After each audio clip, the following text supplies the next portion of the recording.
question right here. Some girl is on a sled going down a hill. Yeah. And we have to draw a free body. She's at uniform speed. So that tells you that there is no resultant force. And she's gone down a slope. So we need to draw a free body diagram for this situation. So uniform speed is when there is no backward force. Yeah, there's no resultant force. So every force on her is equal and opposite. Oh, so yes. So first you're gonna have the weight and then the normal force, which is equal to the weight.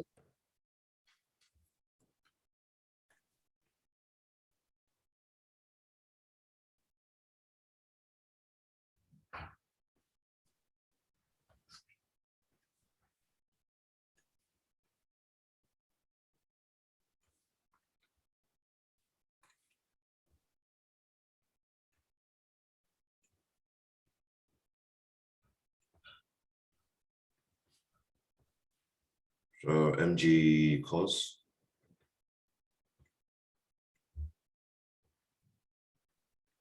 And then mg sine.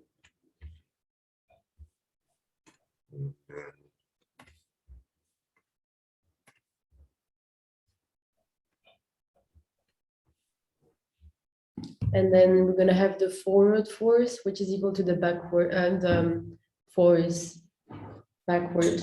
Yeah, otherwise she'll be accelerating. So there must be a frictional force.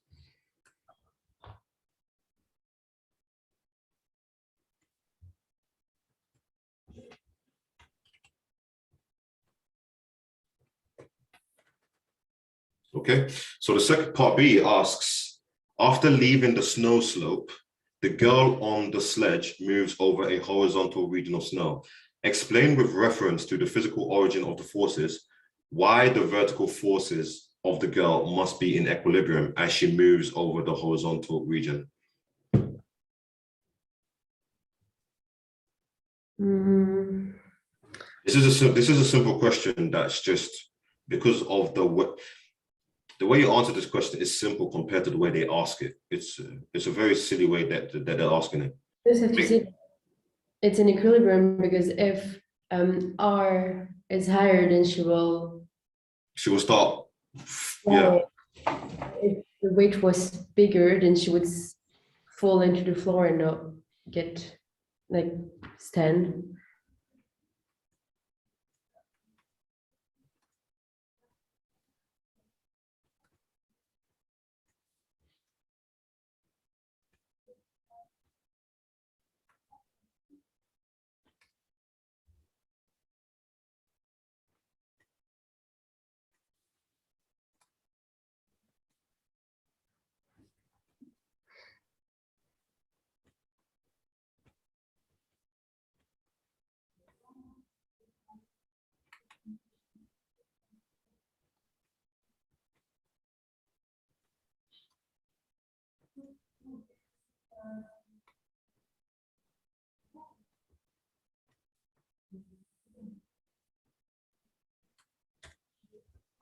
Okay, so weight must be equal to contact force or else she will float. Contact force is due to weight and is a reactionary force to stop her from sinking into the ground.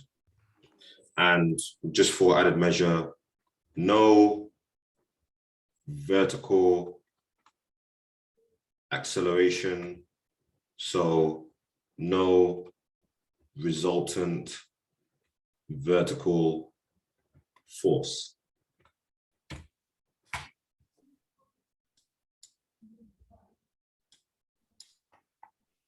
Yes. Okay, so the next two questions continue. I think I did that one once, and then the sledge is gonna go away. Yeah? Yep. But I don't remember how to do it.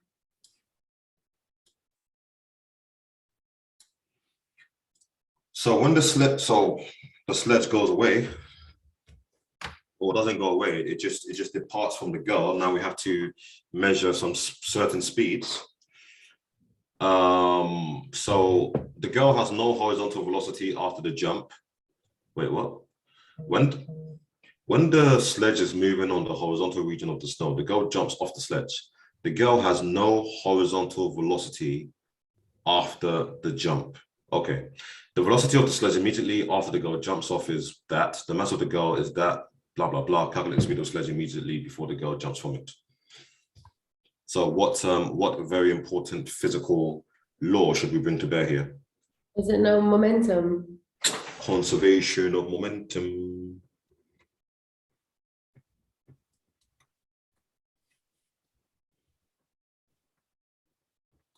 Okay, so 1 is girl, 2 is sled.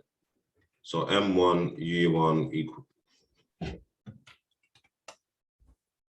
plus M2, U2 equals M1, V1 plus M2, V2. They just told us that there's no horizontal velocity of the girl immediately after the girl jumps. Take M1, V1 away. Yeah, so M1, U1 plus M2, U2 actually just equals M2, V2. And what are we trying to measure? Immediately before. So we're trying to measure what U2 is. So then the mass together is going to be 60. Yeah, I'm listening. Divided by, so the mass 2 is going to be 5 times 4. 5.5. Is it 5.5? Oh, yes, sorry. 5.5 times 4.2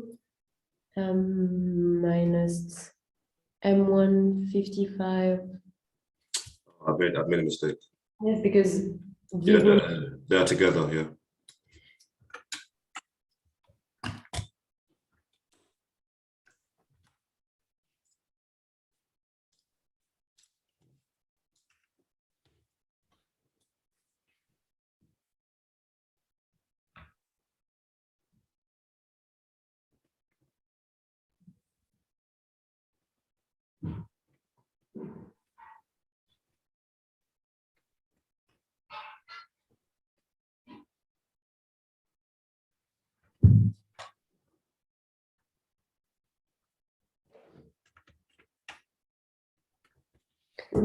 U1, no?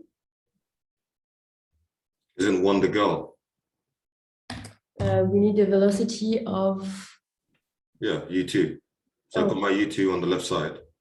Okay, sorry. Huh?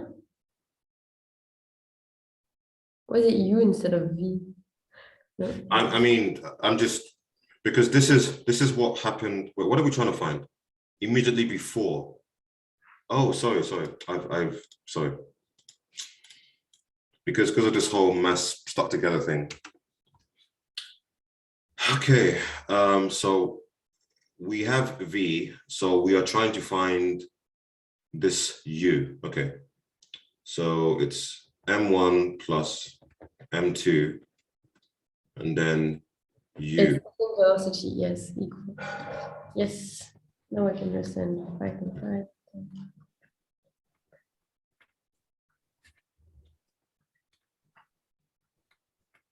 Right.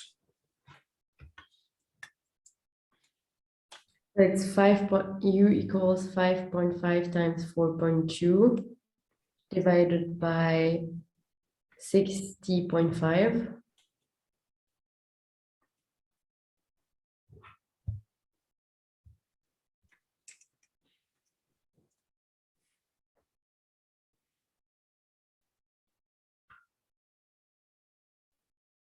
Okay. But then the velocity is 0 point. It's really small. Oh, yes, I have the same one. The velocity of the sledge immediately after the girl jumps off is 4.2.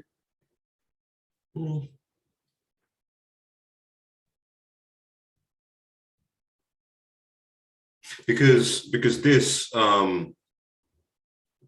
we've done it correctly, because like I shouldn't.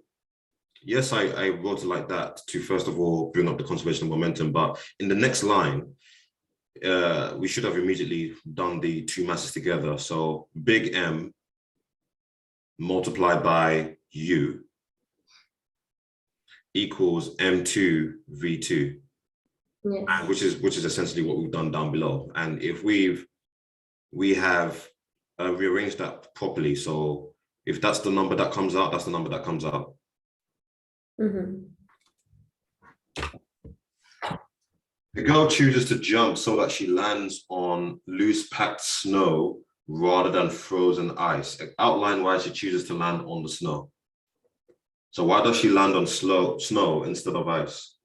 Because it's softer. And how would that help? Something with her force, with force. Is another Newton's law. So you need to think of the force as something slightly different. What's the difference between a ball transferring all of its force to my face in 1 nanosecond compared to that same ball transferring all of its force to my face in 1 hour?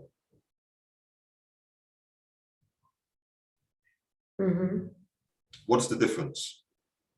The same force, but different time periods of transferring that force. Oh yes, on snow there will be more time for her to. So loose packed snow equals more time to transfer force. So smaller change in momentum. When the change of your momentum is very high, you hurt yourself. Hard ice would produce a very sharp change in momentum and would hurt her. You can also just use impulse. So impulse equals force times time. It's still the same force. It's her weight, isn't it? That's the force that is being applied on her in return. Now, T is small for ice. Then wait, I've got this wrong. It's F divided by, no. Impulse is, when I look at my formula, because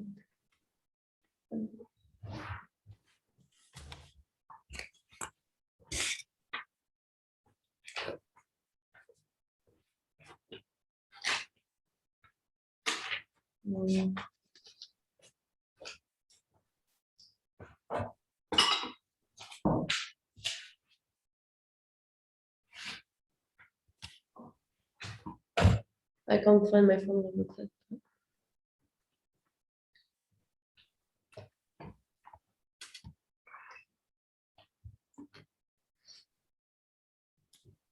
When this is very small for ice, the force becomes very low. Okay, so I guess we shouldn't use impulse then. We just need to use Newton's second law, because then it makes more sense. When the change in time is very small, even though it's the same change of momentum of her system is going from some speed to no speed, right?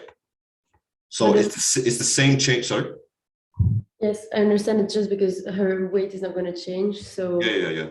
The bigger the time she has to land, the less. It's not impulse. Yeah, it's not impulse. I need impulse is for a different situation. It's not impulse. It's about the rate of change of her momentum. She's still going to have the same change in momentum. Yes. But the faster you do it, the more force is exerted on her. The faster she does it, the more force is exerted on her. So with the hard snow, small time, she dies. Okay, she doesn't die, she just breaks her leg. But on the on the ice, I mean, she hurts herself. On the snow, very large time, force against her while she's transitioning is very small. Yeah. Okay.